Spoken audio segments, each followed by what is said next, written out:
എല്ലാ വിദ്യാർത്ഥികൾക്കും പുതിയൊരു വീഡിയോയിലേക്ക് സ്വാഗതം. ഈ വർഷത്തെ +1 higher secondary school combination transfer അലോട്ട്മെൻറ്റിനുള്ള അപേക്ഷകൾ ഇന്ന് ഉച്ചയ്ക്ക് 2 മണിക്ക് അവസാനിക്കും. ഇതുവരെ അപേക്ഷ സമർപ്പിക്കാത്ത വിദ്യാർത്ഥികൾ ഉണ്ടെങ്കിൽ താല്പര്യമുണ്ടെങ്കിൽ മാത്രം ഈ ഒരു ട്രാൻസ്ഫറിന് അപേക്ഷ സമർപ്പിക്കുക. അപ്പോൾ വിദ്യാർത്ഥികൾക്ക് hscap.kerala.gov.in എന്ന വെബ്സൈറ്റ് വഴി നിങ്ങൾക്ക് ഈ ഒരു കാൻഡിഡേറ്റ് ലോഗിൻ ചെയ്തുകൊണ്ട്, അതായത് കാൻഡിഡേറ്റ് ലോഗിൻ എസ്റ്റാബ്ലിഷ് എന്ന ലിങ്കിൽ ക്ലിക്ക് ചെയ്ത് നിങ്ങളുടെ ആപ്ലിക്കേഷൻ നമ്പറും അതുപോലെ തന്നെ പാസ്വേഡ്, അതുപോലെ തന്നെ ഏത് ജില്ലയിലേക്കാണോ അപ്ലൈ ചെയ്യേണ്ടത് ആ ഒരു ജില്ല എന്നിവ നൽകി ലോഗിൻ ചെയ്യുക. അതായത് നിങ്ങളുടെ ആ ഒരു കാൻഡിഡേറ്റ് ലോഗിൻ ഡീറ്റെയിൽസ് ആണ് കൊടുക്കേണ്ടത്. ഏത് ജില്ലയിലേക്കാണ് നിങ്ങൾ അപ്ലൈ ചെയ്തിട്ടുണ്ടായിരുന്നത്, ഏത് ജില്ലയിലാണ് അഡ്മിഷൻ കിട്ടിയിട്ടുണ്ടായിരുന്നത് ആ ഒരു ജില്ലയാണ് ഇവിടെ സെലക്ട് ചെയ്യേണ്ടത്. അതിനുശേഷം ലോഗിൻ ചെയ്യുക. ലോഗിൻ ചെയ്ത ശേഷം apply for school combination transfer എന്നുള്ള ലിങ്ക് കാണാം. അതിൽ ക്ലിക്ക് ചെയ്ത് നിങ്ങൾക്ക് നിങ്ങളുടെ ഈ ഒരു SSLC രജിസ്റ്റർ നമ്പർ, അതുപോലെ നിങ്ങളുടെ പേര്, അതുപോലെ +1 ആപ്ലിക്കേഷൻ നമ്പർ, നിലവിൽ അലോട്ട്മെൻറ്റ് ലഭിച്ച സ്കൂളിൻ്റെ ഡീറ്റെയിൽസ്, അതുപോലെ തന്നെ കോഴ്സ് കോമ്പിനേഷൻ്റെ ഡീറ്റെയിൽസ്, ഈ ഒരു ഡീറ്റെയിൽസൊക്കെ നൽകിയ ശേഷം നിങ്ങൾക്ക് താല്പര്യമുള്ള സ്കൂളിലേക്ക്, അതായത് ട്രാൻസ്ഫറിനുള്ള ഓപ്ഷനുകൾ നൽകാവുന്നതാണ്. പിന്നീട് ആ ഒരു പേജിൽ നിങ്ങൾക്ക് ഇതുപോലെയാണ് കാണാൻ സാധിക്കുക. ഏതാണ് ഓപ്ഷൻ എത്രാമതാണ്, ലാസ്റ്റാണോ ഫസ്റ്റാണോ വേണ്ടത്, അതുപോലെ തന്നെ സ്കൂളിൻ്റെ കോഡ് കൊടുക്കാനുള്ള ഭാഗമുണ്ടാകും. സ്കൂളിൻ്റെ കോഡ് നൽകിക്കഴിഞ്ഞാൽ നിങ്ങൾക്ക് കറക്റ്റായിട്ട് കോഴ്സ് ഏതൊക്കെയാണ് അവിടെയുള്ളത് എന്നുള്ളത് ലിസ്റ്റ് കാണാൻ സാധിക്കും. അത് സെലക്ട് ചെയ്ത് ആഡ് ഓപ്ഷനിൽ ക്ലിക്ക് ചെയ്ത് നിങ്ങൾക്ക് ആ ഒരു ഓപ്ഷൻ ആഡ് ചെയ്യാവുന്നതാണ്. ഈ ഒരു രീതിയിൽ നിങ്ങൾക്ക് വേണ്ട സ്കൂളുകളുടെയൊക്കെ കോഡ് നൽകി നിങ്ങൾക്ക് കോഴ്സും സെലക്ട് ചെയ്ത് നൽകാവുന്നതാണ്.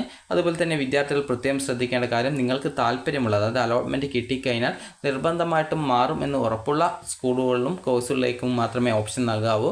നിങ്ങൾക്ക് വേണമെങ്കിൽ നിലവിൽ അഡ്മിഷൻ ലഭിച്ച സ്കൂളിലെ മറ്റൊരു കോമ്പിനേഷനിലേക്ക്, അതായത് മറ്റൊരു കോഴ്സിലേക്ക് മാറാം. അതുപോലെ തന്നെ നിലവിൽ അഡ്മിഷൻ ലഭിച്ച സ്കൂളിൽ നിന്ന് മറ്റൊരു സ്കൂളിലേക്കോ അല്ലെങ്കിൽ മറ്റൊരു സ്കൂളിലെ മറ്റൊരു കോഴ്സിലേക്കോ മാറാനുള്ള രീതിയിൽ ഓപ്ഷനുകൾ നൽകാവുന്നതാണ്.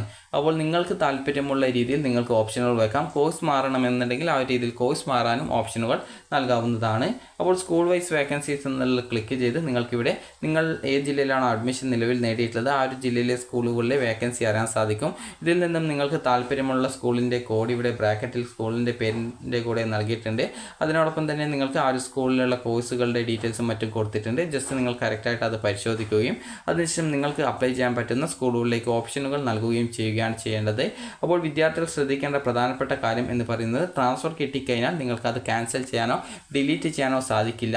അതുപോലെ തന്നെ ട്രാൻസ്ഫറിന് ആപ്ലിക്കേഷൻ നൽകി കഴിഞ്ഞാൽ അത് ഡിലീറ്റ് ചെയ്യാനോ ക്യാൻസൽ ചെയ്യാനോ എഡിറ്റ് ചെയ്യാനോ പറ്റുന്നതല്ല.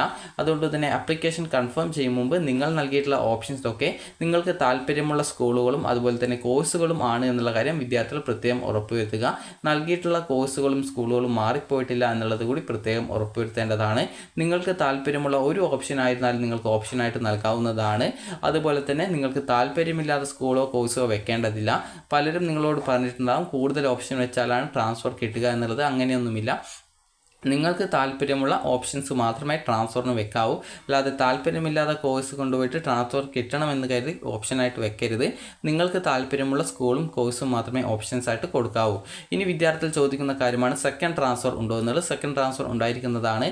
സെക്കൻഡ് സപ്ലിമെൻ്ററി അലോട്ട്മെൻറ്റിന് ശേഷമാണ് ഈ ഒരു ട്രാൻസ്ഫർ ഉണ്ടായിരിക്കുക. ആ ഒരു ഘട്ടത്തിൽ വിദ്യാർത്ഥികൾക്ക് ജില്ല, അതുപോലെ സ്കൂള്, കോമ്പിനേഷൻ എന്നിവയ്ക്ക് മാറ്റത്തിന് വീണ്ടും വേണമെങ്കിൽ അപ്ലൈ ചെയ്യാവുന്നതാണ്.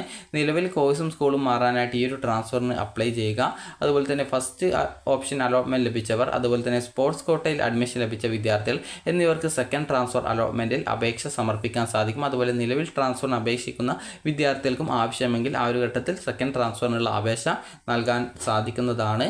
അതുപോലെ വേക്കൻസി ഇല്ലാത്ത ഓപ്ഷനിലേക്ക് കൂടി വിദ്യാർത്ഥികൾക്ക് ട്രാൻസ്ഫറിന് അപേക്ഷ സമർപ്പിക്കാവുന്നതാണ്. അതുപോലെ തന്നെ വിദ്യാർത്ഥികളുടെ ട്രാൻസ്ഫർ അലോട്ട്മെൻറ്റിൻ്റെ റിസൾട്ട് പ്രസിദ്ധീകരിക്കുക ജൂലൈ 21-ാം തീയതിയോടെയാണ്. അതായത് 20-ാം തീയതി വൈകുന്നേരത്തോടെ നിങ്ങളുടെ റിസൾട്ട് വരുന്നതായിരിക്കും. അപ്പോൾ ഈ ഒരു ട്രാൻസ്ഫർ അലോട്ട്മെൻറ്റ് റിസൾട്ട് വന്നു കഴിഞ്ഞാൽ നിങ്ങൾക്ക് hscap വെബ്സൈറ്റിൽ കാൻഡിഡേറ്റ് ലോഗിൻ എസ്റ്റാബ്ലിഷ് എന്ന ലിങ്കിൽ ക്ലിക്ക് ചെയ്ത് നിങ്ങൾക്ക് നിങ്ങളുടെ ആപ്ലിക്കേഷൻ നമ്പറും പാസ്വേഡും ജില്ലയും നൽകി ലോഗിൻ ചെയ്ത ശേഷം ട്രാൻസ്ഫർ അലോട്ട്മെൻറ്റ് റിസൾട്ട് എന്നുള്ള ലിങ്കിൽ ക്ലിക്ക് ചെയ്ത് നിങ്ങൾക്ക് നിങ്ങളുടെ റിസൾട്ട് അറിയാവുന്നതാണ്. ട്രാൻസ്ഫർ അലോട്ട്മെൻറ്റ് കിട്ടുകയാണെങ്കിൽ നിങ്ങൾക്ക് അവിടെ പ്രിൻറ്റ് അലോട്ട്മെൻറ്റ് ലെറ്റർ എന്നുള്ള ലിങ്ക് കാണാൻ പറ്റും. അത് പ്രിൻറ്റ് ട്രാൻസ്ഫർ അലോട്ട്മെൻറ്റ് ലെറ്റർ എന്ന് പറഞ്ഞുകൊണ്ട് കാണാം. അപ്പോൾ അതിൽ നിങ്ങൾ ക്ലിക്ക് ചെയ്തുകൊണ്ട് നിങ്ങൾക്ക് നിങ്ങളുടെ അലോട്ട്മെൻറ്റ് ലെറ്റർ ഡൗൺലോഡ് ചെയ്തെടുക്കുകയും നിങ്ങൾക്ക് പുതുതായിട്ട് മറ്റൊരു കോഴ്സിലേക്കാണ് അലോട്ട്മെൻറ്റ് കിട്ടിയതെങ്കിൽ എക്സ്ട്രാ വല്ല ഫീ പേയ്മെൻറ്റ് ഉണ്ടെങ്കിൽ ആ ഒരു ഫീ പേയ്മെൻറ്റ് അടച്ചാൽ മതി. എക്സ്ട്രാ ഫീ പേയ്മെൻറ്റ് കൊണ്ട് ഉദ്ദേശിക്കുന്നത് നിങ്ങൾക്കിപ്പോൾ ഈ ഒരു, അതായത് ഹ്യൂമാനിറ്റീസ്, അതുപോലെ തന്നെ കൊമേഴ്സ്, അതുപോലെ തന്നെ ഈ ഒരു, അതായത് കമ്പ്യൂട്ടർ സയൻസ്, കൊമേഴ്സ് അല്ല അതായത് കൊമേഴ്സ്, അതുപോലെ തന്നെ ഈ ഒരു കമ്പ്യൂട്ടർ സയൻസ്, അതുപോലെ തന്നെ ഈ ഒരു ബയോളജി സയൻസ്, ഈ ഒരു രീതിയിലാണ് അലോട്ട്മെൻറ്റ് കിട്ടുന്നത്. അതായത് ഹ്യൂമാനിറ്റീസിൽ നിന്നും അല്ലെങ്കിൽ കൊമേഴ്സിൽ നിന്നും അതുപോലെ കമ്പ്യൂട്ടർ സയൻസിൽ നിന്നും ബയോളജി സയൻസിലേക്കോ അല്ലെങ്കിൽ നിങ്ങൾക്ക് താഴെ നിന്ന് മുകളിലോട്ടേക്കാണ് കിട്ടുന്നതെങ്കിൽ എക്സ്ട്രാ ഫീ പേയ്മെൻറ്റ് വരില്ല. എന്നാൽ ഹ്യൂമാനിറ്റീസിൽ നിന്ന് കമ്പ്യൂട്ടർ സയൻസിലേക്കോ കൊമേഴ്സിലേക്കോ ബയോളജി സയൻസിലേക്കോ ഈ രീതിയിൽ നിങ്ങൾക്ക് താഴോട്ടേക്കുള്ള രീതിയിലാണ് അലോട്ട്മെൻറ്റ് കിട്ടുന്നത് എങ്കിൽ നിങ്ങൾക്ക് അതായത് മുകളിലേക്ക് വരുന്ന അതായത് ഹയർ കോഴ്സിലേക്കാണ് അലോട്ട്മെൻറ്റ് കിട്ടുന്നതെങ്കിൽ മാത്രമാണ് എക്സ്ട്രാ ഫീ പേയ്മെൻറ്റ് വരുന്നത്. അപ്പോൾ അതുകൊണ്ട് തന്നെ വിദ്യാർത്ഥികൾക്ക് ഈ ഒരു പുതുതായിട്ട് മറ്റൊരു കോഴ്സിലേക്കാണ് അതായത് കോഴ്സ് മാത്രമേ മാറിയിട്ടുള്ളൂ എങ്കിൽ നിങ്ങൾക്ക് എക്സ്ട്രാ വല്ല ഫീ പേയ്മെൻറ്റ് ഉണ്ടെങ്കിൽ അത് അടച്ചാൽ മതി. എന്നാൽ നിങ്ങൾക്ക് സ്കൂളും കോഴ്സും മാറിയിട്ടുണ്ടെങ്കിൽ അതിൻ്റെ ഭാഗമായിട്ട് വരുന്ന എക്സ്ട്രാ വല്ല ഫീ പേയ്മെൻറ്റ് ഉണ്ടെങ്കിൽ ആ ഒരു ഫീസും അതുപോലെ തന്നെ നിലവിലെ സ്കൂളിൽ നിന്നും നിങ്ങൾക്ക് തിരിച്ച് ലഭിക്കുന്ന TC അതുപോലെ തന്നെ നിങ്ങളുടെ ആ ഒരു ഡോക്യുമെൻറ്റ്സ് അതുപോലെ തന്നെ PTA ഫണ്ട് എന്നിവ നിങ്ങൾക്ക് പുതുതായിട്ട് അലോട്ട്മെൻറ്റ് ലഭിച്ച ആ ഒരു സ്കൂളിൽ പോയിട്ട് കൊടുത്ത് നിങ്ങൾക്ക് അവിടെ ജോയിൻ ചെയ്യാവുന്നതാണ്. പ്രത്യേകം ശ്രദ്ധിക്കേണ്ടത് ട്രാൻസ്ഫർ കിട്ടിക്കഴിഞ്ഞാൽ നിലവിൽ കിട്ടിയിട്ടുള്ള ആ ഒരു സീറ്റ് നഷ്ടപ്പെടും. അതുപോലെ തന്നെ ട്രാൻസ്ഫർ കിട്ടിയിട്ടില്ലെങ്കിൽ നിലവിൽ പഠിക്കുന്ന ആ ഒരു സ്കൂളിൽ അഡ്മിഷൻ തുടരുന്നതാണ്, അത് നഷ്ടപ്പെടുന്നതല്ല. അപ്പോൾ ട്രാൻസ്ഫർ കിട്ടിയിട്ടുണ്ടെങ്കിൽ മാത്രമാണ് നിങ്ങൾ പുതിയ കോഴ്സിലേക്കും സ്കൂളിലേക്കും മാറേണ്ടി വരിക. അപ്പോൾ വിദ്യാർത്ഥികൾക്ക് ഇന്ന് ഉച്ചയ്ക്ക് 2 മണി വരെയാണ് ഈ ട്രാൻസ്ഫറിന് അപേക്ഷ സമർപ്പിക്കാൻ സാധിക്കുന്നത്. അപ്പോൾ വിദ്യാർത്ഥികൾക്ക് നിങ്ങളുടെ റിസൾട്ട് ഏകദേശം ജൂലൈ 20-ാം തീയതിയോടെ തന്നെ അറിയാൻ സാധിക്കുന്നതാണ്, അല്ലെങ്കിൽ 21-ാം തീയതിയോടെ പ്രസിദ്ധീകരിക്കും. അപ്പോൾ വിദ്യാർത്ഥികൾക്ക് ഈ ഒരു വീഡിയോ ഉപകാരപ്രദമായിട്ടുണ്ടെങ്കിൽ ലൈക്ക് ചെയ്യുക, ഷെയർ ചെയ്യുക. Thank you for watching.